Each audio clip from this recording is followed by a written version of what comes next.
مقلتي سلام طعنا هبلي زخوركم تملكتنا نزعلت زي زحرنا يوم حصرت زينات حيزة قريبة لخون مكتتالكم عديمة فلما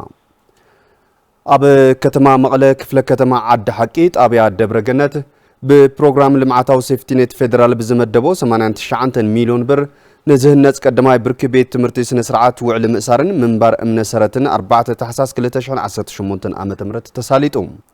مكتل جيزام محدار تجراي أيت أماني لا سفا أبز حلف عمت برنامج لمعات سيفتينيت فيدرال نتجراي نسرح مكايدك أبز حزو 135 مليون بر أبشرة أقسم عدوى مقلة بيت تمرتي كمون أو عدقرات تعنات أبيع كمستسرحة أزغاغيرهم تي بيت تمرتون بصريتن سلت إنين كسرح جيزام محدار تجراي زد اللي دقاف كمزقبرك على آتيوم بمخنيات أبي تجراي زقات أمكينات 319 أبيات تمرتي كسب حزين أبي سرع ممهار مستمهار كمزي أتواز جلسو حلافي بيرو تمرت تجراي دكتور كيروس قعش بوغنوم أستات 84 أبيات تمرتي مع عقوبة مزابل تكوينن كمزر كبا جلسهم بمخان دما زبيت تمرتي بوعلو مسارت أبي زحصر أوان كزازم سب ملء تسفاين عزبلو دكتور كيروس قعش مستزازم كم بيرو تمرتي ممرانن زد اللي ناوت تمرتن كنمال إنايلهم متحبابري بروجكت لمع سيفتينيت فيدرال إنجينير أندوالم قسس بوغنوم أبي وشتش دشت أوار حانيس كان مركب مس برك حدا كونتراكتر وعلي كم استأثر بمحبر أبزي صومن هنصتو كم زجمر أبي سيروم حبريتان الركبن كتما مقلة كم زصبصبو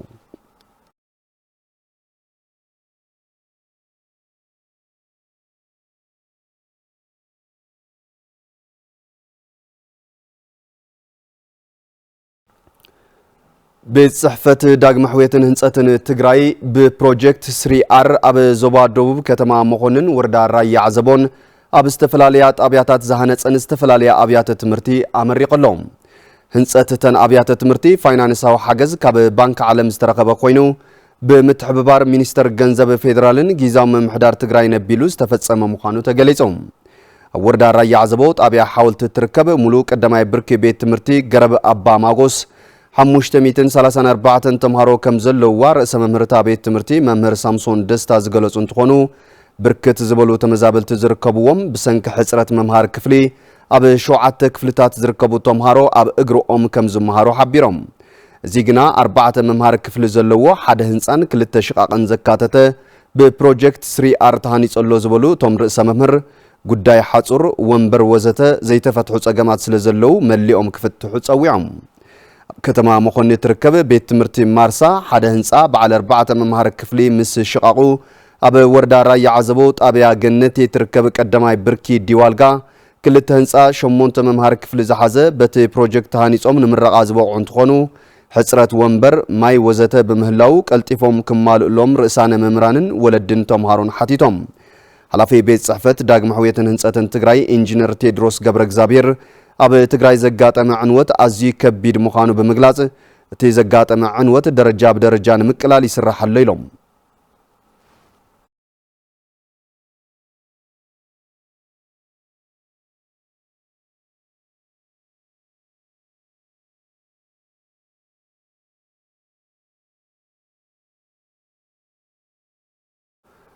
نلعلي 16 حصانات تحت 5 عامات كتابة مكلاخل حمام المسين مختاب أخول مدلاو كم زوجنا بيت صحفة عنا وردا حوزين أفليتهم بيت صحفة عنا وردا حوزين كإلى كتابة أيت كنفة تادسة أبتا وردا كاب شدشتك سبت شعنت تحساس كل تشحن 18 عام تمرت جزا أب زوهاب كتابة مكلاخل حمام المسي أدميهم تحت 5 عامات نزغونو لعلي 16 حصانات كتابة المهاب أخول مدلاو كم زتوجنا حبيرهم أبزين تخطاطالي 4 معلت زصنحن جزا زوهابن وفري كتابة مكلاخل حمام المسي عود كوينو كزازم نسب مويات عنا نأمر راحات أبيان كوشتن من محدار عنان مراحت هيمانتن مدارك تاكلاتن أبدلاينت ربحان سعبينن حمام المسن مكلاخل ينزتمت عمق زبل سلطنا كوهابهم بمقبر نابت وفري كم زئتو أيت كنفة الدسابريهم كاب شدشتك سبت شعنت تحساس كل تشعن 18 عام تمرت جزا أبزكايد وفر كتابة حمام المسي ولدي دوقهم كختبو حلافنتهم كفتصمون أيت كنفة الدساس أويعهم كبل حبريتان ركبن وردا حوزين سبتي بلنو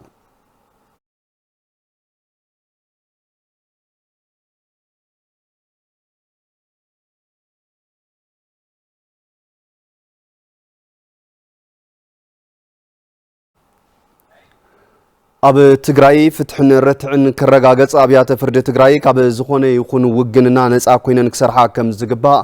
ፕሬዚደንት ላዕለዋይ ቤት ፍርዲ ትግራይ ኣይተ መጎስ ተኽላይ ገሊጾም። ኣብ ህልው ኩነታት ፍትሕን ኣብያተ ፍርድን ትግራይ መሰረት ገይሮም ፕሬዚደንት ላዕለዋይ ቤት ፍርዲ ትግራይ ንድምፂ ወያነ ትግራይ ከም ዝበልዎ ህዝቢ ዘልዕሎም ሕቶታት ፍትሕን ረትዕን ብዝግባእ ንምምላስ ብዕቱብ ይስራሕ ኣሎ ኢሎም። ህዝብና ኣብ ጉዳይ ሰለጤን ጉቡእ ፍትሕን ረትዕን ዘልዕሎም ሕቶታት ኣለዉ ዝበሉ እቶም ፕሬዚደንት ኣብ ትግራይ ፍትሕን ረትዕን ክረጋገጽ ኣብያተ ፍርዲ ትግራይ ካብ ዝኾነ ይኹን ውግንና ነፃ ኮይነን ብሕጊ መሰረት ክሰርሓ ይግባእ ኢሎም። ኣብ ትግራይ ገበናት ጆኖሳይድ ተፈጺሞም እዮም ዝበሉ ኣይተ መንግስቱ ማሕበረሰብ ዓለም ነዞም ጆኖሳይድ ዝፈጸሙ ኣካላት ጉቡእ ፍርዲ ክቦም ህዝቢ ትግራይ ፍትሕን ተሓታትነትን ክረጋገጸሉ እውን ሓቲቶም ክብል ድምፂ ወያነ ትግራይ ጸብጺበሉ።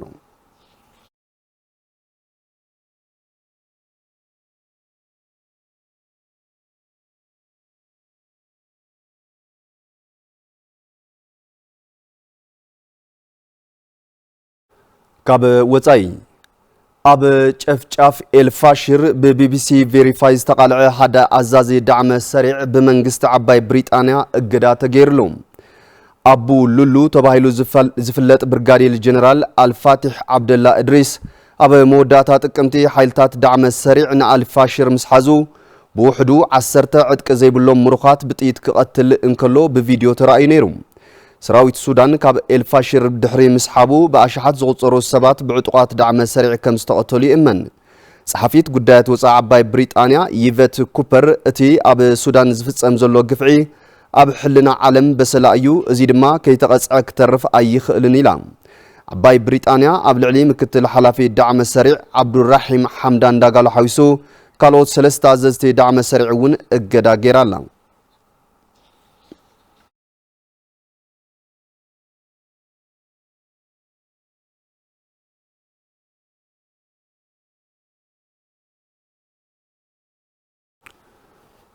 ማእኸላይ ባንክ ፈረንሳይ ኣብ ጆኖሳይድ ሩዋንዳ ተሳቲፉ ብዝብል ክሲ ቀሪቡሉ።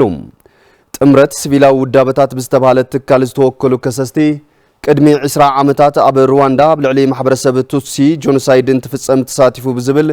ንማእኸላይ ባንክ ፈረንሳይ ስሩዕ ክሲ ኣቕሪቦም። እቲ ክሲ ኣብ ሃገረ ሩዋንዳ ጆኖሳይድ ይፍጸም ኣብ ዝነበረሉ እዋን ናብታ ዓዲ ዝኾነ ናይ ገንዘብ ዝውውር ንከይግበር ብውድብ ሕቡራት ሃገራት እገዳ ተነቢሩ እናሃለወ ማእኸላይ ባንክ ፈረንሳይ ግና 486,000 ዶላር ዝግመት ገንዘብ ናብ ብሔራዊ ባንክ ሩዋንዳ ንክመሓላለፍ ፈቒዱ ዝብል እዩ። ኣብቲ እዋን 7 ዝውውራት ገንዘብ ከም ዝተፈጸሙ ዝገለጹ እቶም ከሰስቲ እቲ ገንዘብ ንመፈጸምቲ ጆኖሳይድ ውዒሉ ክኸውን ከም ዝኽእል ጥርጣሮም ኣቕሪቦም። ክሲ ኣብ ዝቐረበሉ ማእኸላይ ባንክ ፈረንሳይ ነቶም ዝውውራት ገንዘብ ዘመላኽት ኣሰር ከም ዘየለን ልዕሊ 10 ዓመት ዘቑፀሩ መብዛሕትኦም ሰነዳቱ ብተኸታታሊ እናጠፋፍአ ከም ዝመፀን ገሊጹ። ማእኸላይ ባንክ ፈረንሳይ ነቲ ዝውውር ገንዘብ ምፍጻሙን እቲ ገንዘብ ናብቲ ወፍሪ ጆኖሳይድ ምውዓሉን ዝምልከት ምርመራ ቤት ፍርዲ ትጽቢት ከም ዝግበር ኣፍሪካ ኒውስ ጸብጺቡ።